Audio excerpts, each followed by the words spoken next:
Good morning everyone. तो आज की इस वीडियो में हम बात करने वाले हैं अहोम लोगों की संस्कृति के बारे में। ठीक है, जो कि हमने इससे पहले वाले दो वीडियोस में अहोम लोगों की जो चर्चा कर रहे थे उनके बाद का ये सब है। ठीक है, ये संस्कृति उनके बाद आती है। पहले हम लोगों ने उनकी जाति को देखा था, उसके बाद धीरे धीरे तरह तरह के हम लोगों ने बहुत कुछ इसमें देखा है। फिर विवाह के बारे में, फिर साहित्य के बारे में, अभी हम लोग देखेंगे इसमें संस्कृति के बारे में। ठीक है, इतिहास चर्चा आम लोगों की अहोम लोगों की अनूठी संस्कृति है।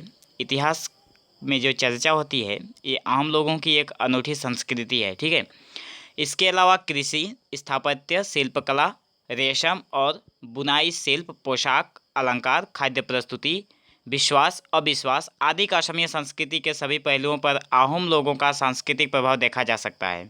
ठीक है, उदाहरण के तौर पर शाली खेती का प्रचलन, पौध की सहायता से धान रोपने, गोटियां भैंस की मदद से हल जोतना, पगडंडी बनाकर खेत में सिंचाई की व्यवस्था करना, ठीक है, डिब्बे में बीज रखकर बीज भर कर रखना इत्यादि। स्थापत्य कला के क्षेत्र में तूप वाले और फूल वाले घर, मचान वाले भंडार, परतदार और फाटक वाली बाड़ी इत्यादि अहोम लोगों की संस्कृति है। ये सब जो भी चीज़ें यहाँ पे बताई गई है वो सारी चीज़ें उन लोगों के अहोम की संस्कृति में आती है। ठीक है, मूंगा और रेशम की कीट पालकर उसमें सूता निकालकर कपड़ा बुनकर पोशाक तैयार करना, विभिन्न साग सब्जी और मछली मांस के व्यंजन तैयार करने के अलावा कई पहलुओं में उनकी संस्कृति का प्रभाव असमिया संस्कृति में मौजूद है। ठीक है, अब देखते हैं हम लोगों के उपसंहार के बारे में। धन जन सहित असम की एक शक्तिशाली देश के हिसाब असम को एक शक्तिशाली देश के हिसाब से निर्मित करने और यहाँ रहने वाले सभी लोगों को एक समान के अधीन लाने में और असमिया जाति के हिसाब से निर्मित करने के अलावा असम में रहने वाली विभिन्न जातियाँ जनजातियों के बीच संपर्क भाषा के तौर पर असमिया भाषा का प्रचलन करने में अहोम लोगों का योगदान सबसे ज़्यादा है। ठीक है, अब हम लोग यहाँ पे आप लोगों को यहाँ पे ये उपसंहार समझ में आया होगा, जैसे कि हम लोग निष्कर्ष बोलते हैं और इंग्लिश में अगर हम लोग इसे बोलेंगे तो कंक्लूजन होगा। ठीक है, हम लोगों ने जो भी पढ़ा उसका कंक्लूजन हम लोग इससे समझ सकते हैं कि धन जन सहित असम को शक्तिशाली हिसाब के तौर पर नियमित करने का काम और यहाँ रहने वाले सभी लोगों को एक समान के अधीन लाने में और असमिया जाति के हिसाब से नियमित करने के अलावा असम में रहने वाले विभिन्न जातियों जनजातियों के बीच संपर्क भाषा के तौर पर, ठीक है, संपर्क भाषा के तौर पर असमिया भाषा का प्रचलन करने में अहोम लोगों का योगदान सबसे ज़्यादा है। ठीक है, तो इसके बाद अब हम लोग देखेंगे कि अहोम लोगों के कुछ उल्लेखनीय व्यक्ति के बारे में जो जहाँ पे नीचे यहाँ पे मतलब नीचे चर्चा की गई है, जिसका हम लोग देख रहे हैं। जैसे कि एक विशेष व्यक्ति हैं अहोम लोगों के जिनका नाम है लाचित बरफुकन। ठीक है, तो थोड़ा सा उनके बारे में थोड़ा देख लेते हैं, उसके बाद हम लोग नेक्स्ट वीडियो में समझेंगे। ठीक है, तो लाचित बरफुकन कौन थे, कहाँ से आए थे, ठीक है, इनका जन्म कब हुआ था, इन्होंने असम के लिए क्या किया है, ये सब थोड़ा हम लोग इसमें समझेंगे बहुत ही अच्छे ढंग से। ठीक है, तो लाचित बरफुकन असम के इतिहास में देशप्रेमी वीर के तौर पर कहने पर विशेष रूप से लाचित बरफुकन का नाम ही लिया जाता है। ठीक है, एक ये वीर थे, देशप्रेमी थे। ठीक है, ऐतिहासिक अहोम मुगल के सरायघाट युद्ध में लाचित बरफुकन ने नेतृत्व किया था।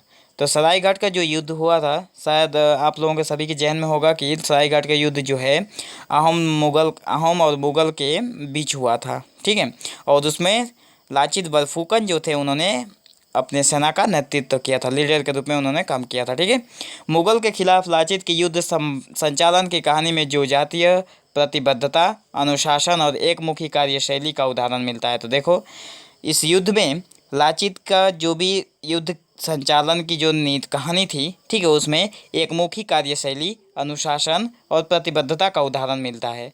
असम के इतिहास में ऐसा दूसरा उदाहरण कभी नहीं मिलता। ठीक है, ऐसा दूसरा उदाहरण है ही नहीं असम में। लाचित बरफुकन जो थे उनका जन्म 1612 में हुआ था। तिथि और स्थान के संबंध में जानकारी नहीं होने पर भी माना जाता है कि गढ़गांव के आसपास उनका जन्म हुआ। ठीक है, उनके पिता का नाम मोमाई तामुली बरबरुआ था। तो मोमाई तामुली बरबरुआ किनके पिता का नाम था, आप लोगों का क्वेश्चन ऐसे पूछा जा सकता है। तो मोमाई तामुली बरबरुआ थे लाचित बरफुकन के पिताजी। ठीक है, सबसे छोटे लाचित के 3 बड़े भाई थे।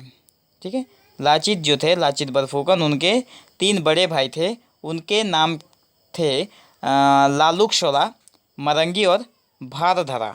ठीक है, ये तीनों नाम लाचित बरफुकन के बड़े भाई के हैं और इन तीनों से छोटे थे लाचित बरफुकन। ठीक है, बचपन से ही लाचित अत्यंत साहसी थे।